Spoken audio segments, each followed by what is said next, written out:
Hi, soapy friends. Welcome to a soapy chat on a Wet Soap Wednesday without any wet soap.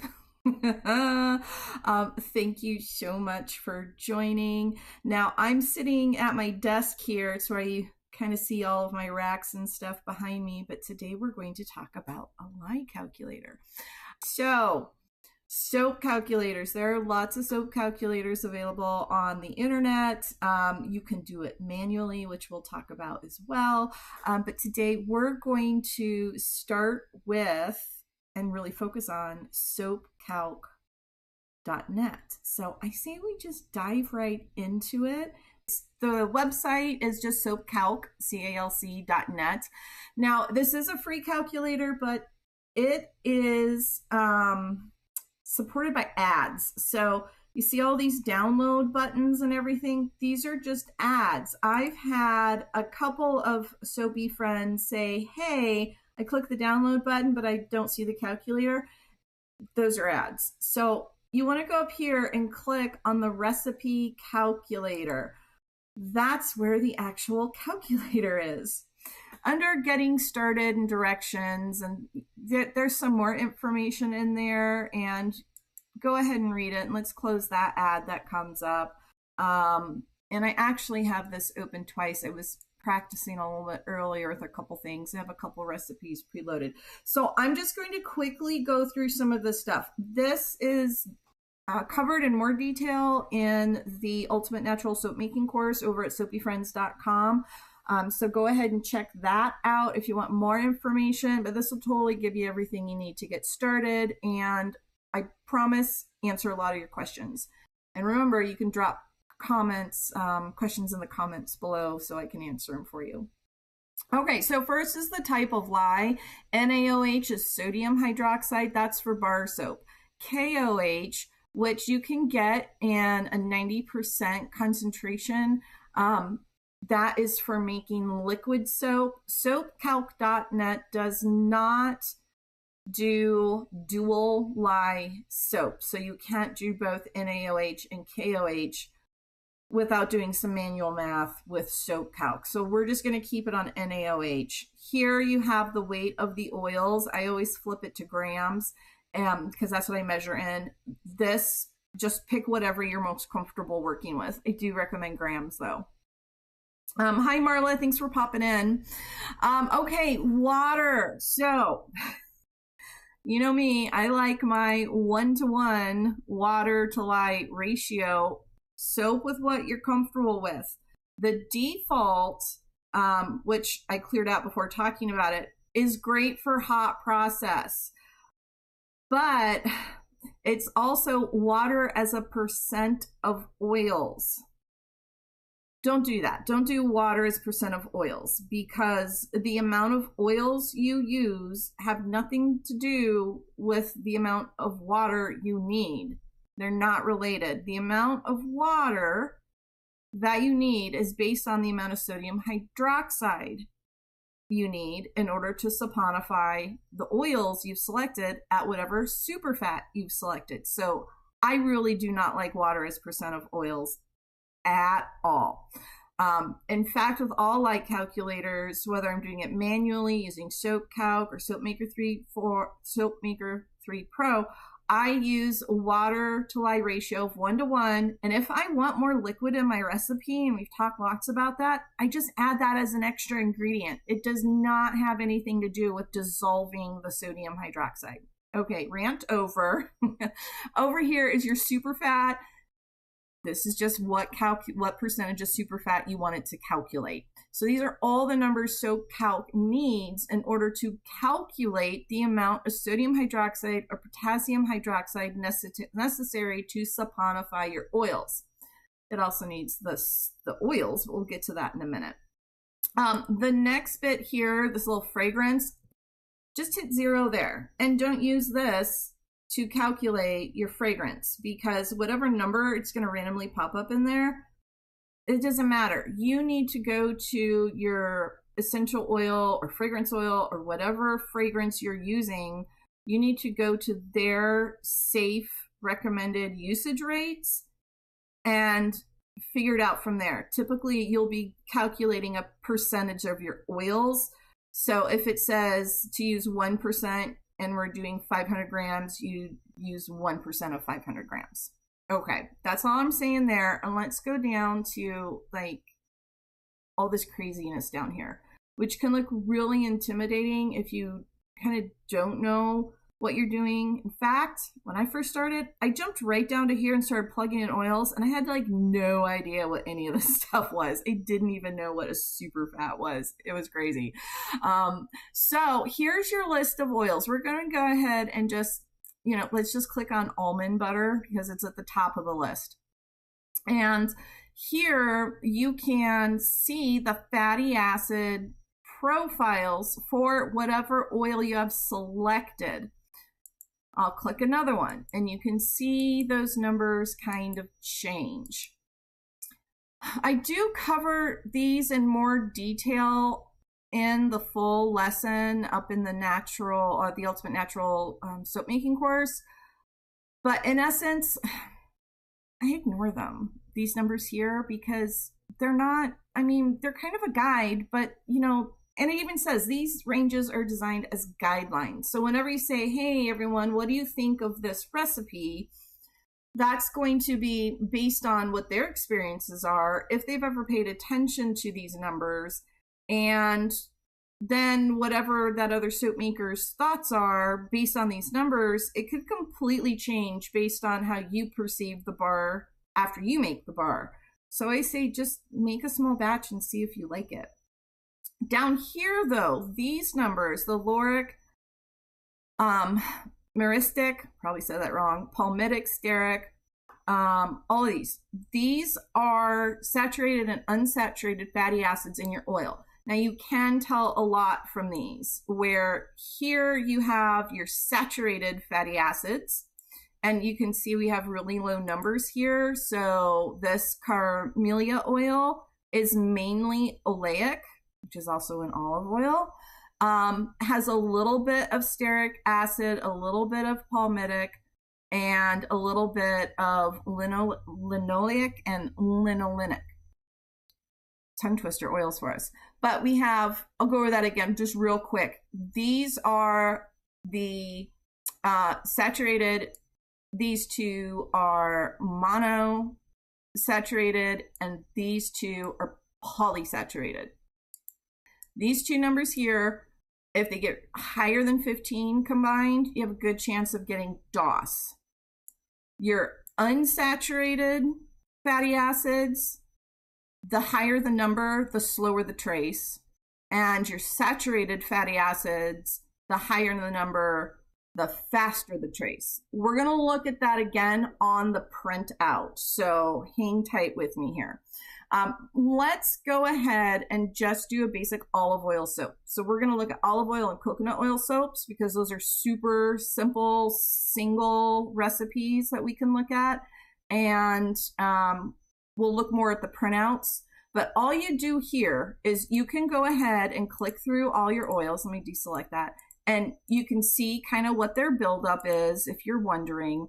You can see their sap values or saponification values. This is the number that comes into play when you're calculating how much sodium or potassium hydroxide you need to saponify that oil. So all these numbers will change and update as you're clicking through these. You can also type. So I'm going to try and type. Okay, there's olive oil. Now, in order to use this oil, you double click it. Oops. Still doing with the arm issue, so there. Okay, olive oil, that's the first oil, and for us, that's the only oil we're going to use. And how much of it, percentage or based on grams, you can toggle through these if you want to, and whatever makes you happy, whatever you're comfortable with, it all amounts to the same. If you don't have your percentages totaling 100%, your calculate recipe button won't work. But we do. It's just one oil. We'll hit that calculate recipe. Now I could just click the view or print recipe and it'll open up and show me what's going on and how much sodium hydroxide need and all that stuff. But before you do that, click this snazzy button here, the multiple tabs button. It took me so long to find this. Oh. But when you do this, it's going to open this recipe that you just calculated in a brand new tab. And we'll do it in a minute here. But see, I already have these opened up for us. Ad popped up. But if you didn't have multiple tabs selected, you would overwrite whatever you had open with the new recipe. So click that multiple tabs button. See, we got it in a brand new window. This I'm going to just name olive oil, 5% super fat. Okay. Let's take a look at this printout, because this really is where most of your information is. And I spend more time looking at this sheet than the actual calculator that we were just in. So this gives you a summary up here. The total oil weight, it gives you your water as a percent of oil weight. Who cares? The super fat that you've calculated, your lye concentration and lye ratio. That's all the information that you already typed in. So you can just double check yourself there. Now here's the fun one: saturated versus unsaturated fatty acid ratio. The higher the number is on the left, so the higher your saturated fatty acids are, the faster your soap will come to a trace. The higher the number of unsaturated fatty acids, the slower your soap will come to trace. Now, this does not take into account additives, your water content, anything else like that. This is saying, all things being equal, a recipe with a higher unsaturated fatty acid ratio will trace slower than a recipe with a high saturated ratio. Got that? So I like to think of it as fast and slow. So fast trace on the left, slow trace on the right. Hope that helps. That I stared at those numbers for like years going, what is it? Now, the iodine and INS numbers, I talk about that more in the class. I totally ignore them because I think it's more, anecdotal type numbers. They don't really, they do somewhat, sort of, and you can look more into them, but really, okay. I also kind of don't pay attention to these soap bar qualities, really, again, because okay, this is 100% olive oil soap, right? And it's saying the hardness of this bar is only a 17. And according to this, no one in their right mind would ever make 100% olive oil soap. I love 100% olive oil soap. And it's a hard, long-lasting bar. The cleansing factor of it gets a 0. It cleans you just fine. It does not strip your skin of oils. It says you want between 12 to 22 for cleansing. Well, then no one should ever make olive oil soap. Again, I don't agree with that. Now, the conditioning, it has a really, really, really high conditioning. It is a very, very high conditioning because it's low cleansing. So that, that kind of is in line. And, some people might think it's just slimy and they hate it. So again, these numbers, make your soap and test it. Okay, so we'll stop talking about that because I don't use them. I do look over here again at, this is the total combined saturated versus unsaturated fatty acid profile of all of the oils in your recipe. So if we had 10 oils in here, it would figure out all of the various fatty acids of that blend of oils. So this is super duper helpful. And the main thing I look at on this are the 2 polyunsaturated fatty acids. If they total higher than 15, 17, creeping up into the high teens and 20s, I worry about DOS. That's really what I use them for, because they're just not very stable fatty acids, and you'll get DOS. Now, here's all this information that I said, okay, hey, Kendra, why don't you care about the hardness, cleansing, conditioning, bubbly, creamy, all this other stuff? And it's like, well, I kind of explained it, but here's the proof, okay? Because none of those numbers here, they don't take into account your water, they don't take into account your super fat, and they obviously cannot take into account any additives you use. A great additive example is sugar. Sugar will up this bubbly ratio crazy insane amount. And that sugar could come from aloe vera or honey. It could come from, all sorts of things that have sugars in them. So by doing this, sugar, right, that doesn't change anything on the calculator. That's one huge reason why I don't like these numbers down here. Also, let's look at these other tabs I have open, okay? It's the coconut oil soaps. And remember, saturated, unsaturated ratio. So this recipe, quick look, super slow to trace. Even though I didn't even look at what oil it was. I don't need to look at the oils. It's slow to trace. Look at that, because it has a higher unsaturated fatty acid. Okay, check this out. Coconut oil with a 20% superfat. All three of these next tabs are identical. The only thing I changed is the superfat. We have coconut oil 20% superfat.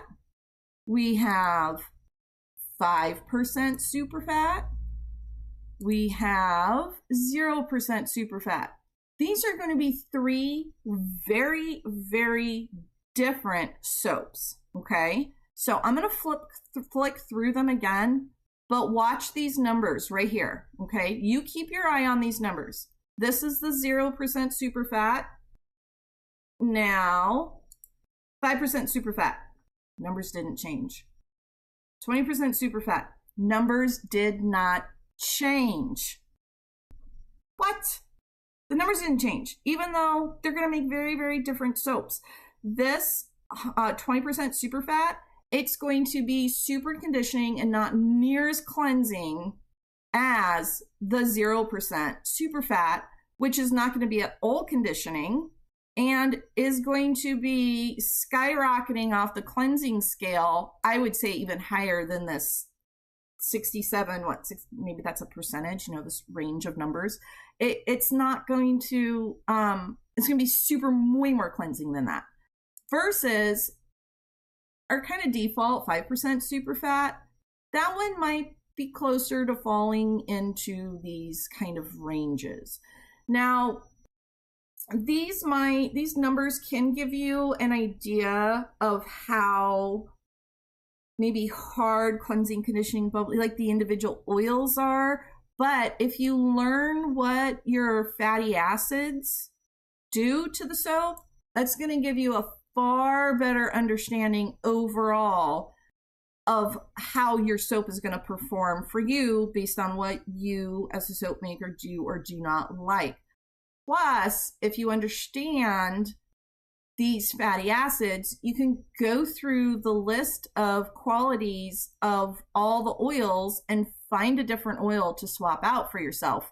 Like maybe olive oil got expensive and you really want to find something else out, a substitute for it. You can go through the fatty acid profiles of other oils and look to see what makes you happy. I think that's everything that was on like my bucket list of what I love and don't love about soap calc. And when you're looking at a recipe, really what should you be looking for? Oh, by the way, coconut oil comes to trace really fast, saturated. Okay, it doesn't look like there's any questions popping up. I'll stay on for another moment or two, and just to see if those questions do pop up. And while we're here, let me show you, this is the Ultimate Natural Soap Making course.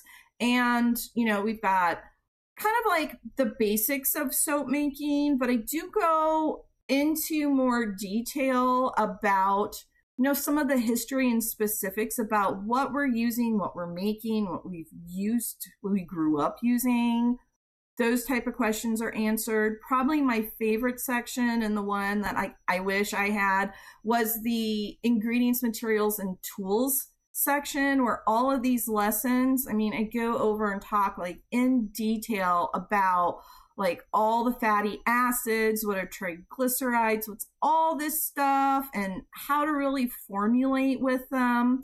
We do cover both hot process and cold process, but the reason why I had it up, yes, there's this awesome tutorial on how to use a soap calculator. And I do use soapcalc.net as an example in it with a video that goes into a bit more detail, but there's all these additional resources, including the SAP values, fatty acid qualities, some more detailed information about the quality charts in SoapCalc, and my favorite part, my favorite, like serious favorite part, because I think everyone should do it at least once in their soapy career, is how to calculate the amount of sodium hydroxide or potassium hydroxide you need to saponify your oils without a soap calculator doing it for you. So it's the manual math all explained, and there's a worksheet that explains how to do it. And soap calculators are awesome. They're a great tool. I love technology. I'm not a Luddite over it, but do it once manually. You all of a sudden understand so much more about what you are creating, what all these numbers mean, how much super fat should you or shouldn't you be doing, how to mix all these oils. I mean, look at this. There's so much. You can get walnut oil, deer tallow versus beef tallow. I mean, it's so cool. Oh, one other thing I wanted to show you. Okay? Everyone wonders, what's the difference between coconut oil, 76 degrees, coconut oil, 92 degrees, and coconut oil fractionated. This is the 76 degree. It's pretty much just coconut oil. 92 degrees has been hydrogenated, right? I think that's the word. So it has a higher melting point. It melts. This is the melting point of the two oils. Okay. But look down here. See the SAP value? This is what matters. They have the same SAP value. So yeah, you can use these two interchangeably for your sodium hydroxide calculations. But the fractionated coconut oil, bam, different SAP value. That means it will require a different amount of sodium hydroxide in order to saponify fractionated coconut oil versus 76 or 92 degree coconut oil. Okay, I think that's everything. All right, my soapy friends, thanks again for popping in and joining me. It was good chatting with you, and I look forward to next week. We can definitely talk about another light calculator. If you would like to, go ahead and drop a comment, let me know, and until then, happy soaping.